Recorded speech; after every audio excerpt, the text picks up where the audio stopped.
Welcome to All Things in the Name of Love. If you like this show, please like, subscribe, and share. Thanks. Welcome to another episode of All Things in the Name of Love. And today I have with me David Hulse, who is this vibrant spiritual guide who brings traditional doctrines with contemporary traditional doctrines with contemporary spiritual insights. And there's so many amazing things I want to say about you. And I'm going to try to limit it because I want to get into the conversation. You have journeyed had amazing experience as a minister, teacher, author, and healer. And you've journeyed from a fundamentalist Christian upbringing to be more inclusive, with your primary focus, as I understand it, being focusing on love over fear. And you're also the founder and spiritual guide at the Academy for Spiritual Awakening. And you weave together diverse spiritual traditions with modern scientific insights. We are going to have such a great conversation. Yes, we are.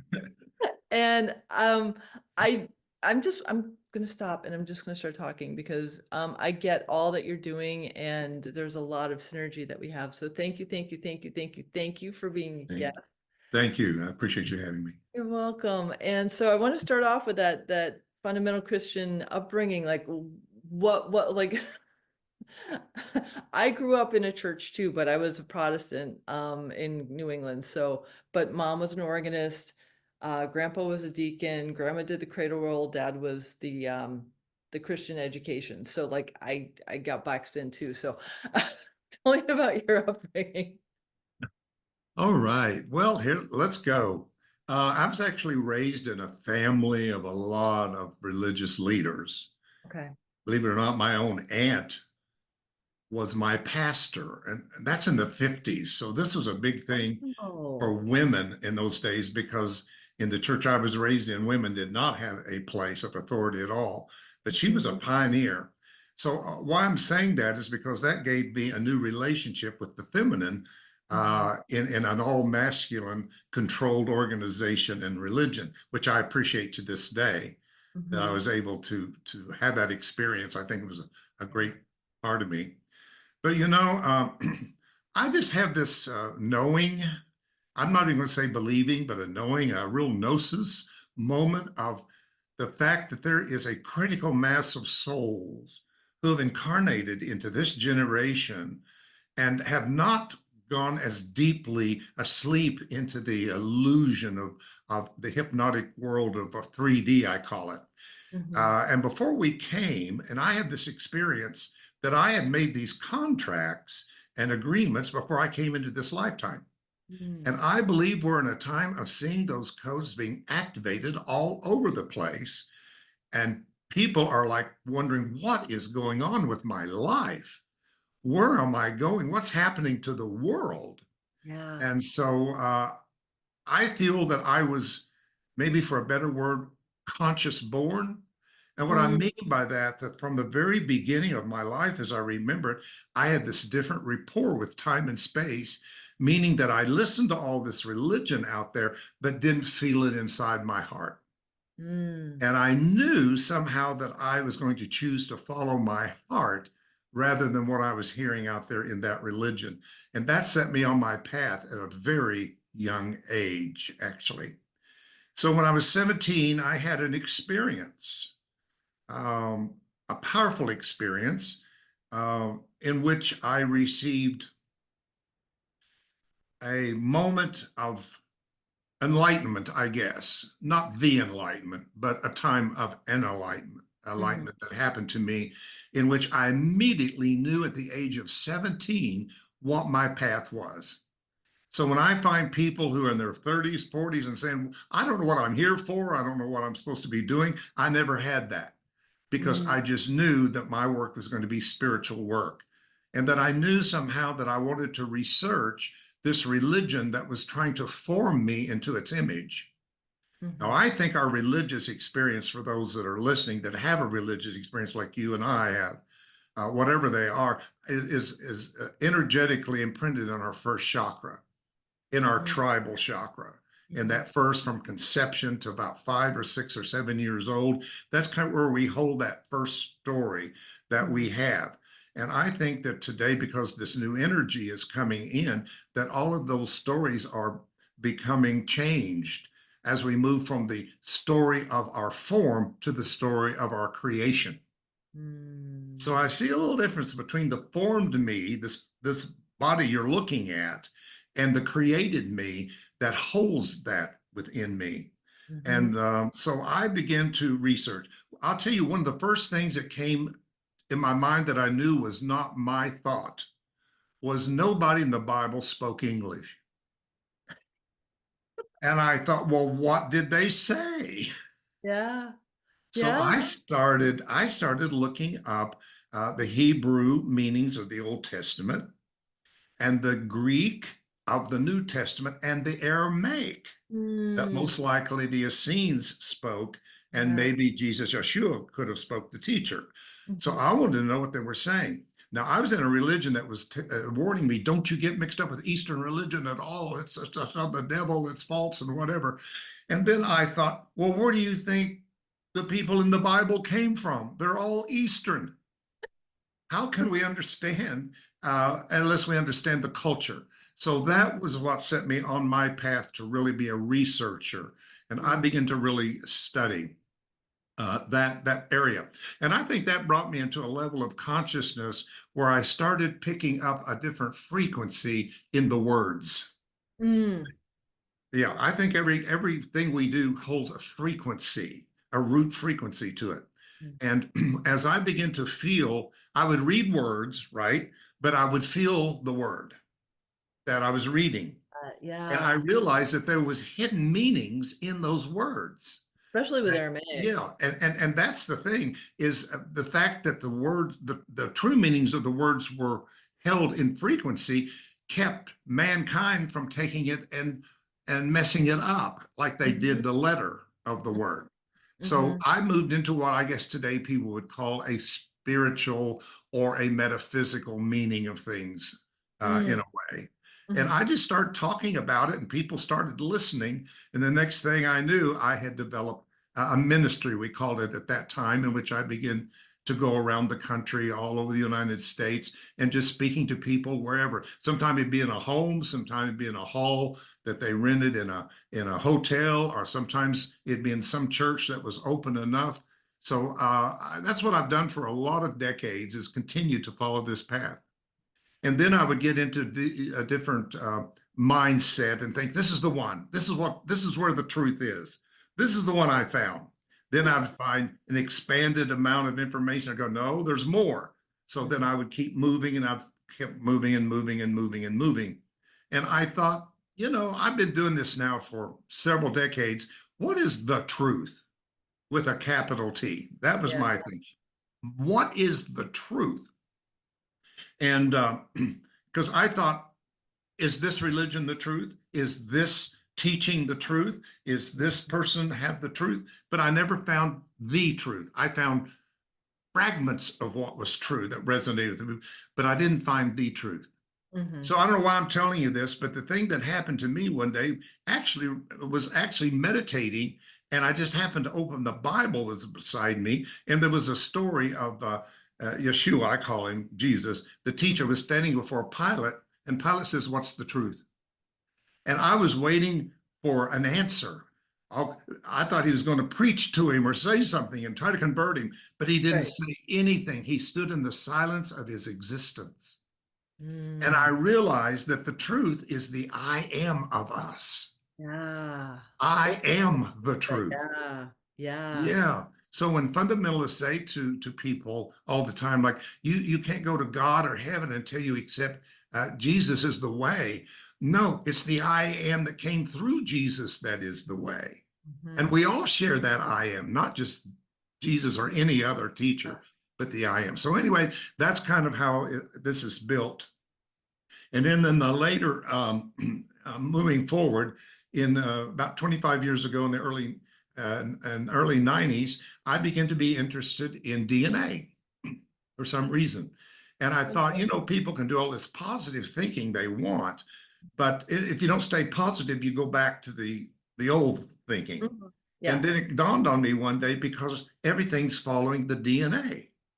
So if we Mm. don't change the DNA, I don't care how much we change our thinking, we won't ever have any permanent experience with it. Yeah. Yeah. So anyway, I went through that. I taught DNA activation workshops and did that. And then I got into quantum physics was like the new spirituality for me. I thought, oh my goodness, this is what I've been looking for. And I was listening to an old tape one time. I didn't know who this guy was. He spoke with an accent and he would talking Bible, and I was bored out of my, and I was about to just get so bored I was kind of in that between sleep, and it was Mhm. Deepak Chopra, and he said, "What we have found in new physics is all the empty space in the human cell is not empty, but it's a teeming electromagnetic field of possibility." And at that moment, I knew that I found that God in me is my own human potential I've not tapped into. Mm. So then that led me, how do I activate that? Mhm. And then I went back to everything is frequency, Mm. everything is vibration and sound. And Yeah. even in my Bible teaching, it starts out, and God moved across the face of the deep. And I did a research on that word moved because I thought, what does this mean?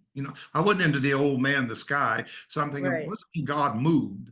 So I Mhm. started looking up the word moved, and I found this translation said God fluttered across the face of the deep. Ooh. Now, ooh. Ooh. Then I found even a better one, and God vibrated across the face of the deep. And I Yeah. thought, oh, all this talk about the new earth and the new age and the new this will all begin with changing the vibration. So I got interested in that, and I manifested a tool called tuning forks into my life that Mm. changed everything. And I built a company called SomaEnergetics for 25 years. I just sold it recently, but we trained and taught teachers all over the world in many different languages. But I tried to bring everybody to just pure raw vibration so that Mm. we can tune ourselves, because we're going through a time of such breakdown Yeah. of 3D models. I don't care if it's education, religion, science, All of it. finance, it's all falling It's all apart. falling apart. But there's a reason why there's breakdown, and it's because there's breakthrough. Mhm. And I've chosen to work with breakthrough. Now, I I call that 5D energy just to give it a name, yeah. but it is messing up 3D energy because it's a new pattern that's coming in. Mhm. So, my message is to those out there that have ears to hear and those that have a level of consciousness to receive. I'm going to put out this calling for us to come forward as light workers and begin to reach this collective mass so that we can shift this thing. I know it looks dark right now, but it's always the darkest before the dawn, right? Mhm. So I'm going to look at the dawn. At midnight, they call it the next day, but the sun's not up yet, Right. but it will come up in that time. Right. So that's just a little bit. I could sit here and tell you Oh, I love silent that. Like stories, you're hitting whatever. so many points because I'm a former researcher and I was my whole thing was separation. Like, why does separation exist? Because it didn't make sense to me. So that was my quest. And I went through history as my cultural history as my background. And then I became more and more aware after my dad died and scattered across the universe with his soul. Um, I was like, I don't know anything. I don't care. I have a PhD. I don't really care. I don't know anything. And that just brought me on my quest. And the quantum physics part, I just started taking classes with Quantum University. So I'm getting the 5 bodies and quantum entanglement and the biofield. Yeah. I'm just like lighting up because it makes so much sense that we literally are light bodies in like, and we just like shrank down from gravity and carbon into this physical being. And what we're doing is we're returning to that light body.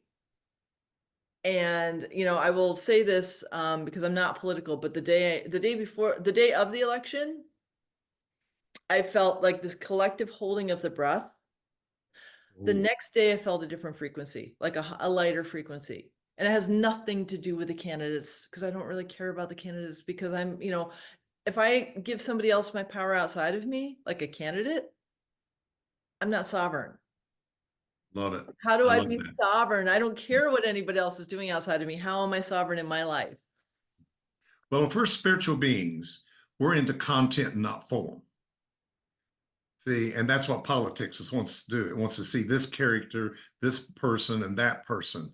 And we don't see the field Yeah. behind which they all are sharing, even though it looks like they're separate. I don't even believe in separation.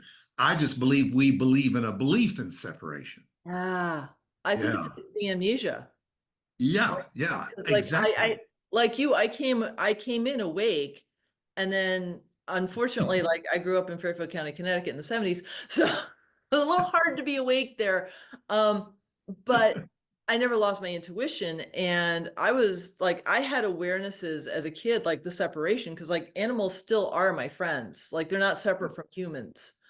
And that's hard for a lot of humans to get because I don't like they're just in a different body form. It doesn't mean that they, you know what I mean? It's like it doesn't make sense to me. Trees are my friends, rocks are my friends.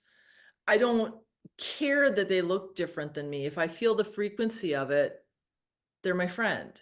I mean, let me rephrase it. If the frequency matches the frequency I'm in, then they're my friend. There you go. I like that. That's greatly put. Yeah, I like that. I like Yeah. that. All back to the frequency again, Ah. of all of that. Well, I agree with you because I think everything is an expression of one life force, Hmm. in different forms because of the spectrum of vibration. The fact that we have all these different vibrations gives the visible form that it sees. Hmm. And man has forgotten that. You're absolutely right. We've forgotten. We've forgotten who Yeah. we are. We've forgotten where we've come from. And in that vacancy, that blind spot, guess what showed up? Man-made religions, Hmm.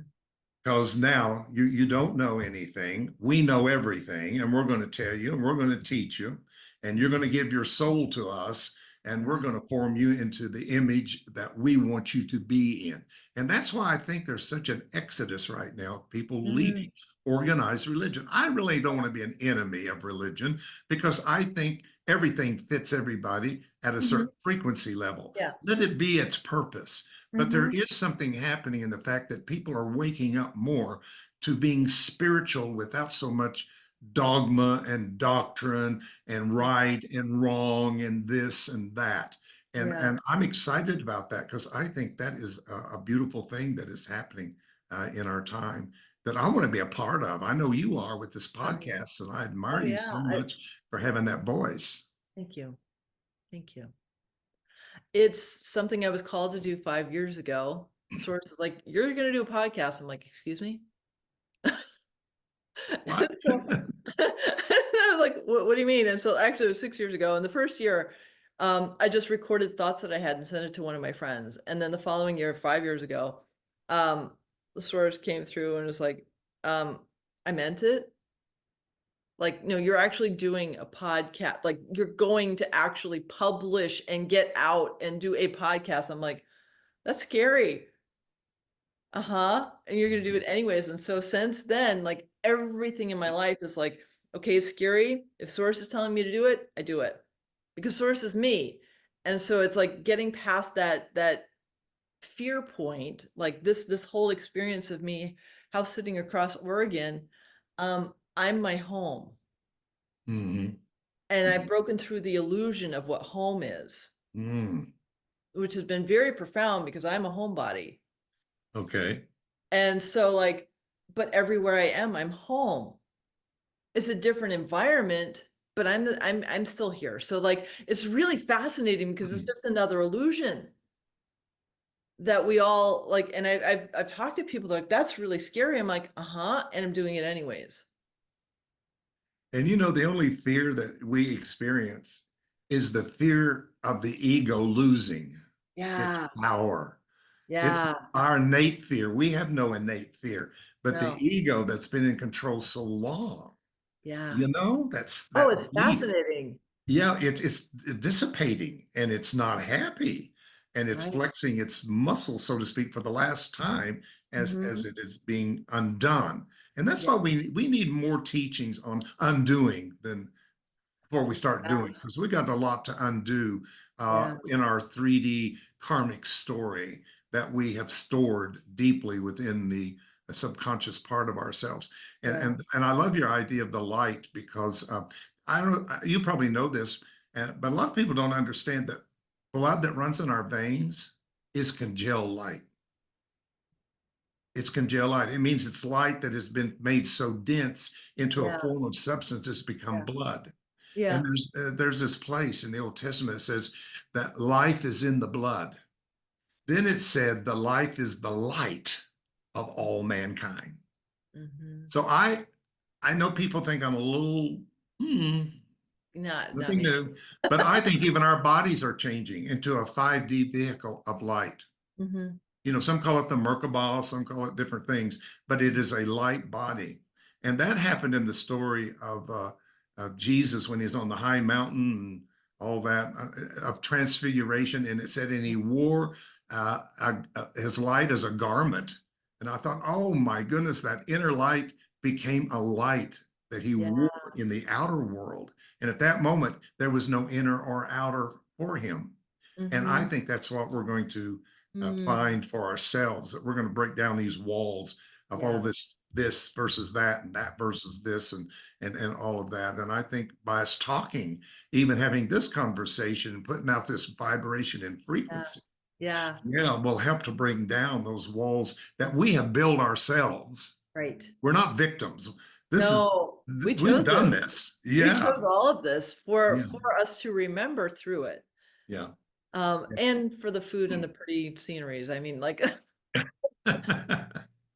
I'm like, why would I ever? Because I actually I realized this yesterday that like my soul comes. Well, I mean, obviously we are the I am presence, but like there's an aspect of me that is Palladian, Oh, thank and I didn't know that until yesterday, and I was like, you. that explains so much about my life because like I had this awareness of like why I'm so already connected with like, all that is. And the 3D construct didn't make any sense to me, and it hasn't for lifetimes. I'm like, why aren't we just unconditional love? Why am I missing this? Like, what's going on here that doesn't make sense to me? And I got it. I'm like, oh, that's why. Okay, everything makes sense now. And it's not that there's anything wrong with being human, but the Pleiadians and other non-Earth beings, and even some Earth beings, are in a different frequency. It's I don't want to say higher or lower, it's a different frequency. It's a different frequency. Yeah. Yeah, and like the whales and the dolphins and the trees even have a different animals are multidimensional.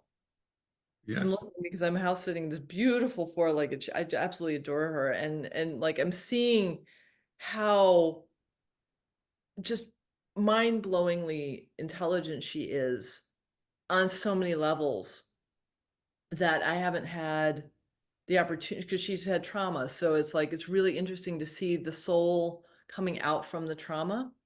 Mm-hmm. Mm-hmm. And it's just it's a lesson like we can overcome our trauma because the trauma is I'm not dismissing trauma because I've had it, but we can get through it. That's the key, getting through it, not stuck in it. Right. Mm-hmm. And the more we do that, the easier it becomes. At least for me, my experience is if I feel something like earlier today, I'm being called to slow down significantly, like seriously, like really, really significantly. And I did 4 things consecutively and I got overstimulated. And I was like, a week ago, that wouldn't have bothered me Mm-hmm. because it wasn't hard. I walked the dog, I showered, I made breakfast, and I made my chai. Not hard, but it was overstimulating because I didn't pause in between. Sacred pause. Yeah, and it's like more and more of that is coming through of like, how are you being present? How are you pausing? How are you allowing yourself to recalibrate to the frequencies that are changing so much in this now moment that all the things that I thought I could do last week I was told I can't multitask anymore. Mm. I can't. This week it's like, okay, not only can you not only just monotask, but you have to pause in between them because the frequencies are such that like doing a 3D thing is so dissonant that I need Yes. to pause in between is really fascinating. Well, I love what you're saying because I'm with you 100%. And that shows us that there is a retuning that's happening.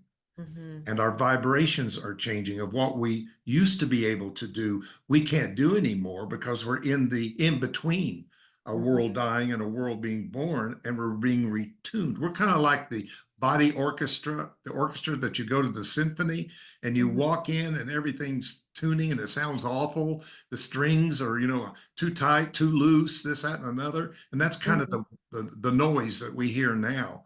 But when Yeah. everybody has been finely tuned, and he or she comes out with that baton, and that music comes out, you've arrived in that place of harmony and balance.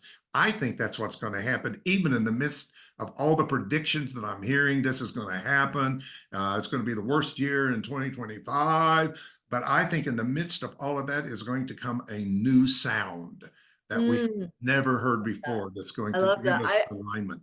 Well, for me, like, it's like, where do I want to place my attention? Like, so I'm in Oregon and there's this bomb cyclone thing happening. So Yeah, like, I heard that not, today.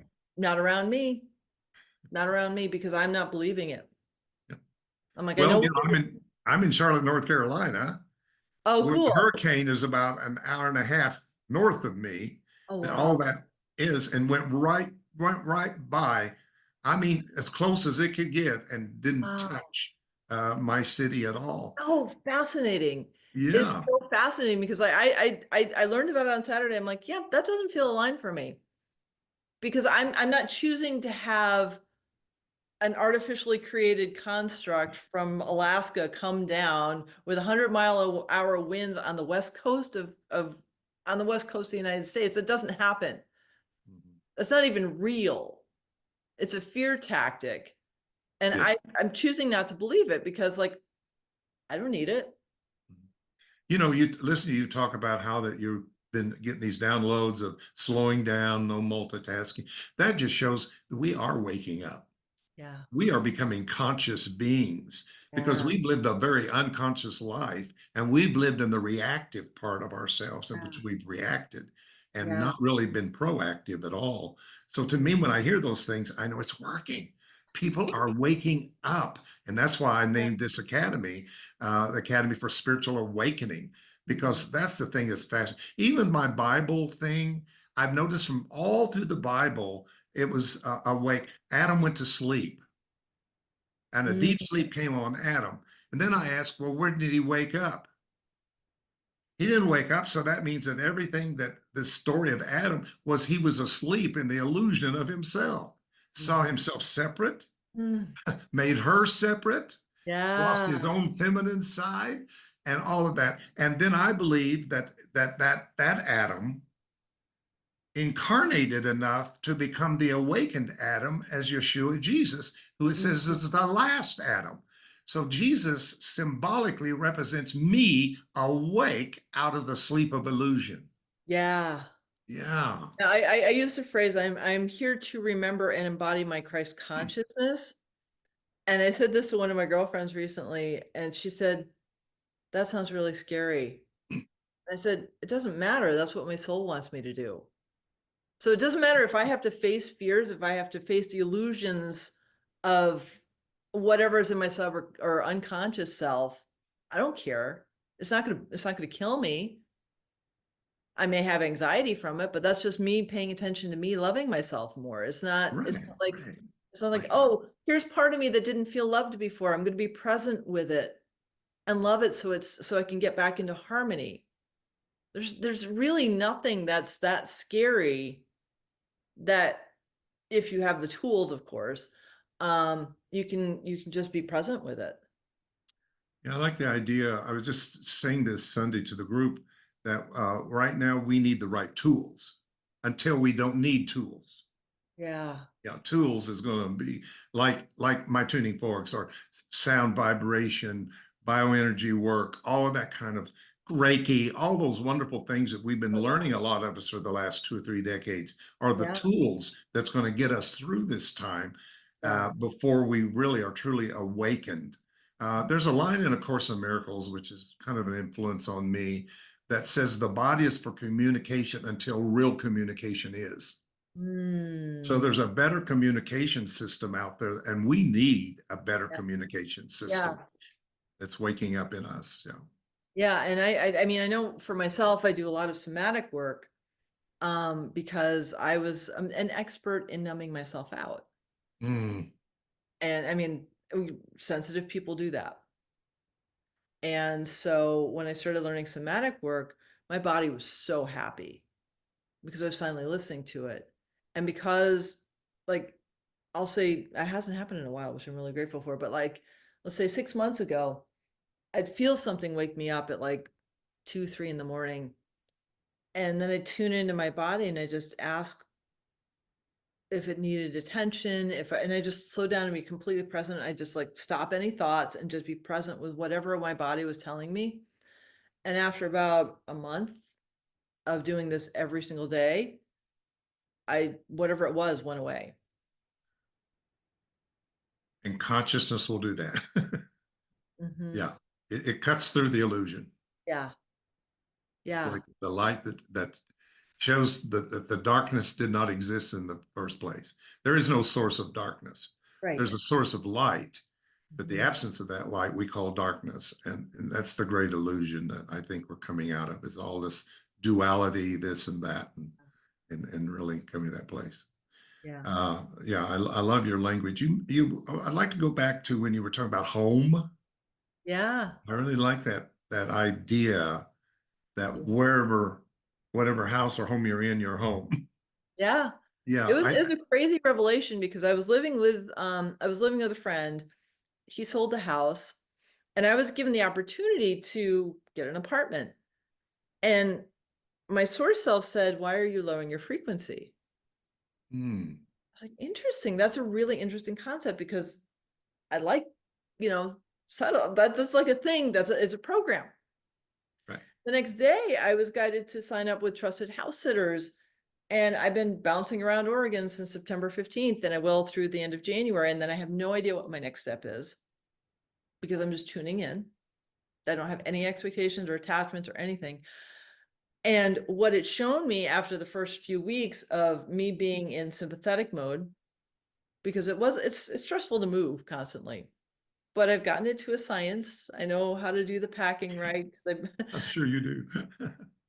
It's like, okay, well, I'm doing the things that I love. I'm making my chai, I'm making my sourdough, I'm making soup because it's fall. Does it really matter that this isn't my house? No, because I'm doing the things I love.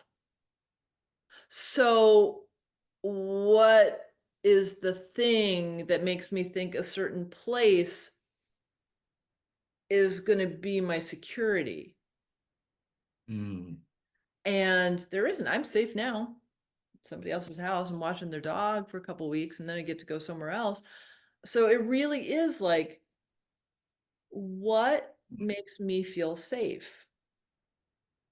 Getting sleeping. I'm sleeping really well. I have my pillows. So I'm sleeping really well. I have my car works. Even those are illusions though. And I have all the food I like to eat.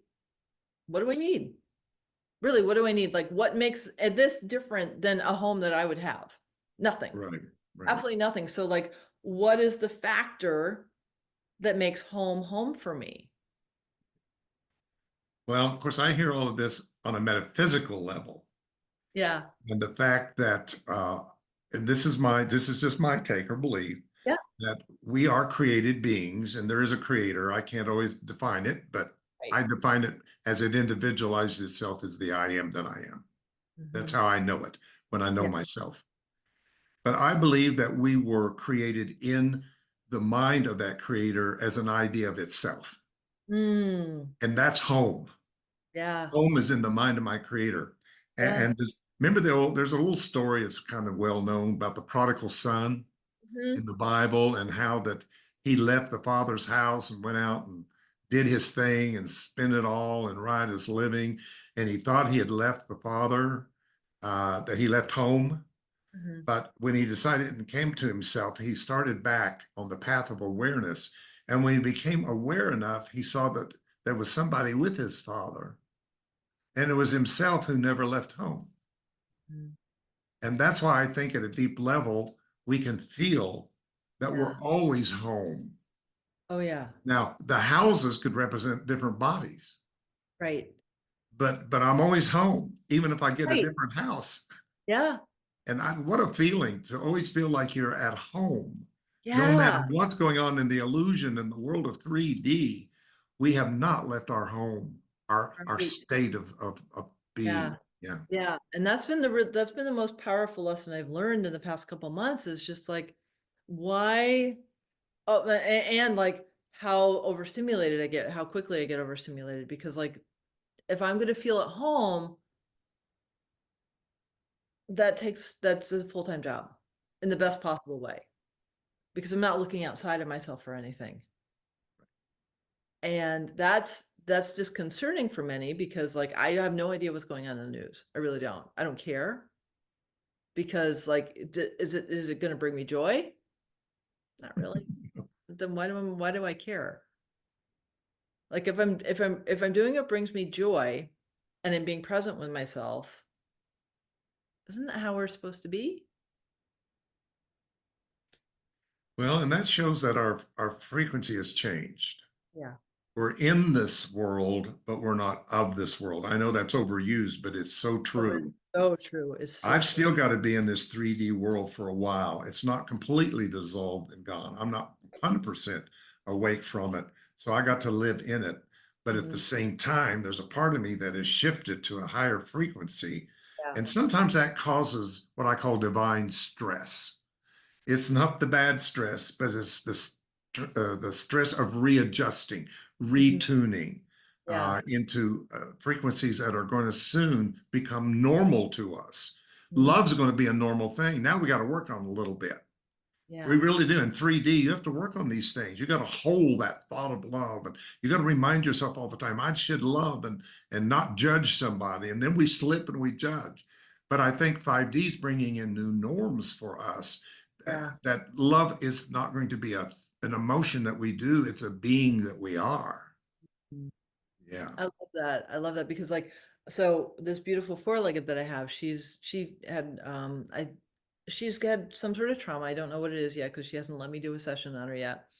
But I saw her do the relax, relax, relax jolt. Mm. And I went, I used to do that. I know what that is.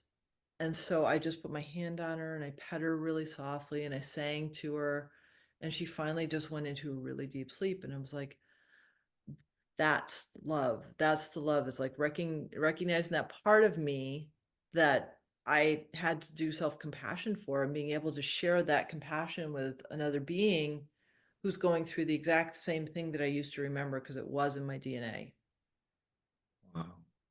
You keep mentioning animals, and I just got to tell you that the last couple of days I've been watching something. It's a David Barrow Okay. thing on the world of sound, and it's all the sounds of animals communicating with each other. And he had the technology to go in and interpret all these sounds that Oh, it's the most wonderful thing I've ever seen. So I just wanted to share with you. I think it's on Netflix, but it's thank called The World of Sound. I And it's, love that. oh my God, I'm just blown away by watching it to realize that we hear so little with our five senses. We see so little with our Oh, five yeah. senses. And there's Have you so ever much going on around us all the time. seen those? It's a device where you plug onto a plant and then you Yeah, can hear the that just blows me away. That I just read that years ago about these plants, and they put yeah, these little wirings on them, and they would play certain music, and a plant would grow away from it. But yeah, then if there was some beautiful, more classical type music, that it go toward it. right. I mean, that shows there's a Oh consciousness, yeah. And intelligence. now if you plug there, I think it's called plant therapy. I'm not sure exactly what the tune is, but you actually plug the device on, like you clip it onto the device, and the plant will emit a sound of music. It's just it's like I had no idea they had that much free like I want to do a cedar. I love cedar, so like I can't wait to get one of them and like plug it onto a cedar because I want to hear what they say to me. Because It's just so magical. All beings, all life has been trying for so long to get us to hear them. Yes. Yes. Yes. And we haven't had the capacity because we haven't been able to hear ourselves to hear anything else. Right. And we've heard noise more than sound. Yeah. Now we're hearing the sound, and Mhm. sound is a language unto itself. It's the language to the soul. It directly goes through all the defenses of the mechanisms of our belief systems and ego systems, and it goes right to the heart of our being. And that responds in different ways that is so prevalent to our transformation and change right now. Mm. I love that. I feel that like every time I've listened to Beethoven's Pastoral. I was actually told by somebody who does past life regression that I was the one he wrote it for. And every time I hear it, I cry. Tears of joy. Mm, It's such a magical, like I feel the whole story. And I know Disney kind of influenced me when they took part of it, like with Fantasia, but like the bigger, yeah, I can feel the thunderstorm coming. I can feel the post, like it's just this magical experience of being outside for a day and watching nature take its tour around. And every time I hear it, there's just this magical stirring in my soul. Like, I recognize this. I know what this is. This is so beautiful. So, like, I know music has that depth of power to evoke memory and to evoke light and to help us remember that yes. deeper level of what we are. I heard another thing that's coming in is I heard Matteo Stefano once Yes. on a podcast, and he sang an Atlantean lullaby, and I heard myself singing it with him. Ah, I've never heard it in this lifetime, but I boom. recognized it. Are you familiar with sort of I call it a new phenomena that is growing more and more called light language? Yes, I actually do it. I do too. I love it, and it's so powerful. And I've been teaching on it and for a long time. And what I think is a part of our consciousness is waking up beyond a language that our brain knows, Yeah. coming out in patterns of sacred sounds that Mhm. are going to be become a part of our understanding without language as we know language. Yeah.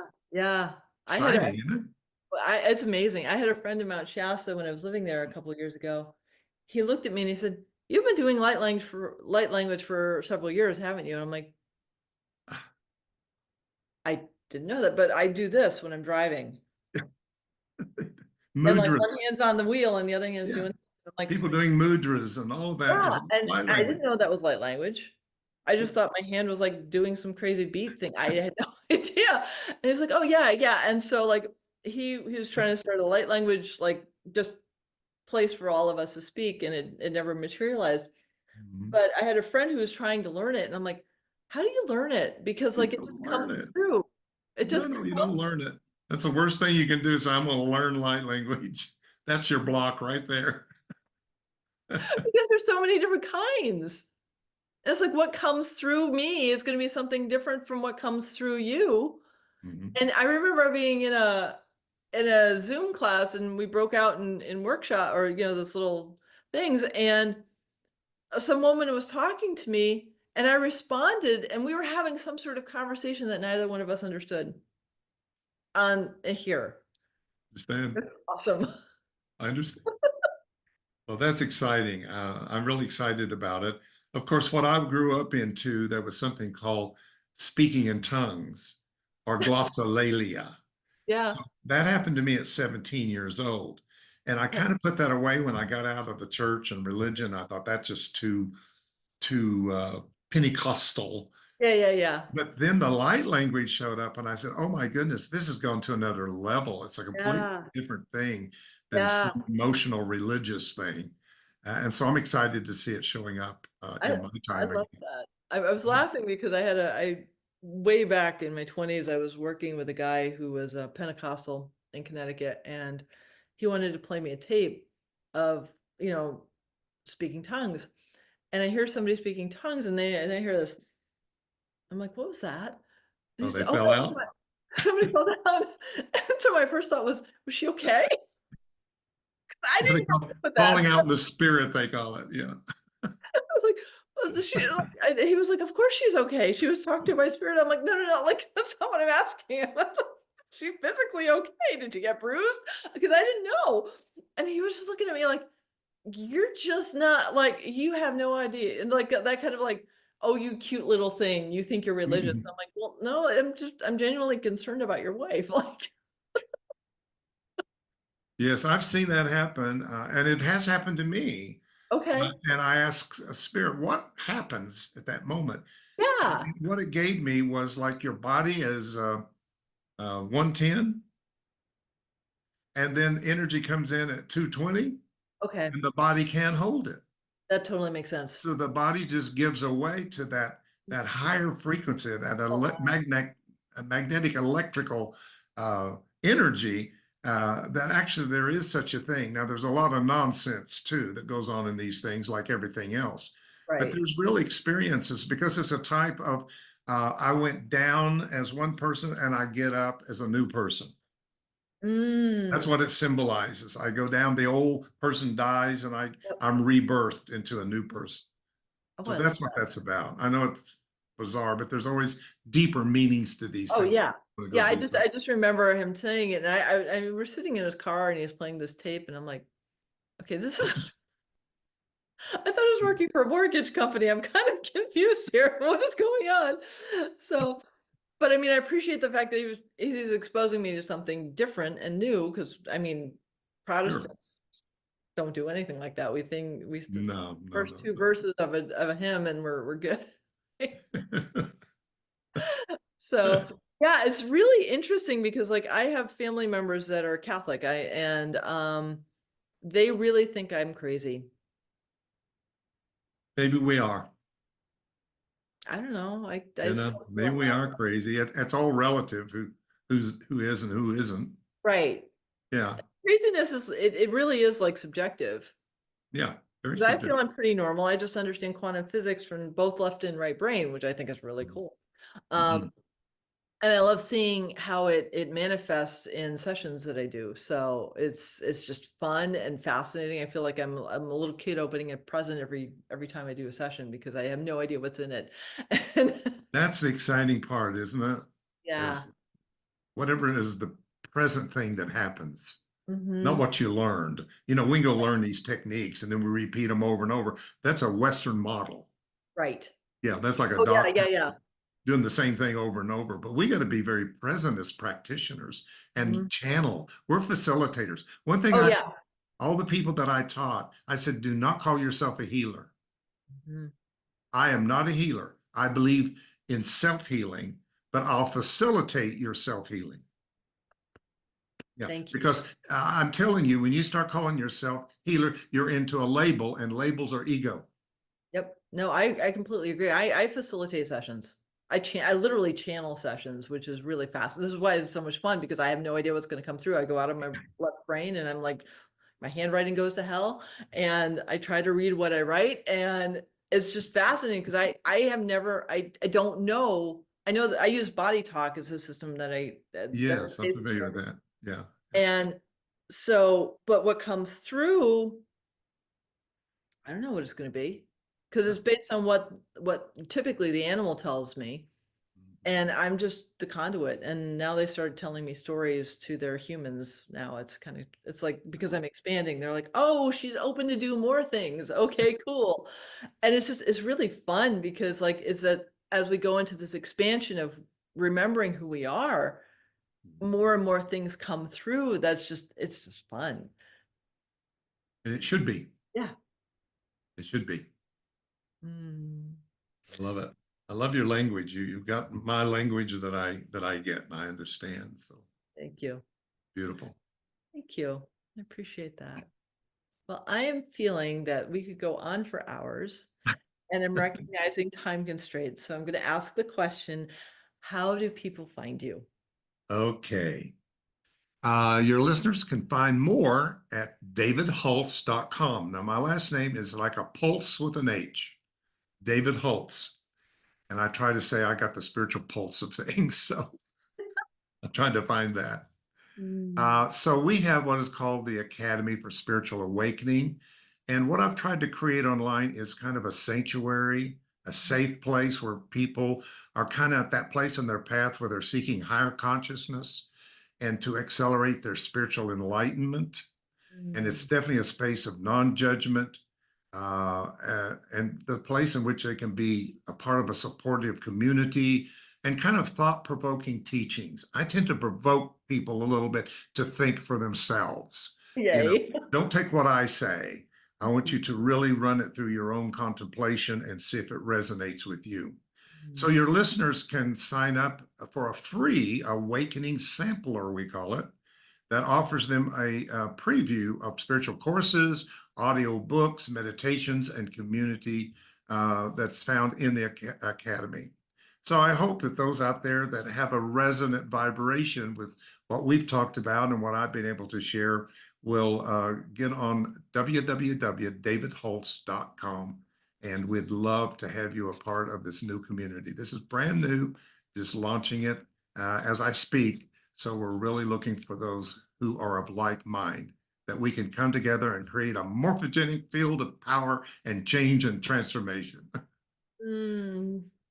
David, thank you so much for the work you do in the world, for the light that you share, and for your beingness. I am so grateful to have had this conversation with you. And thank you. Thank you. I found another light worker.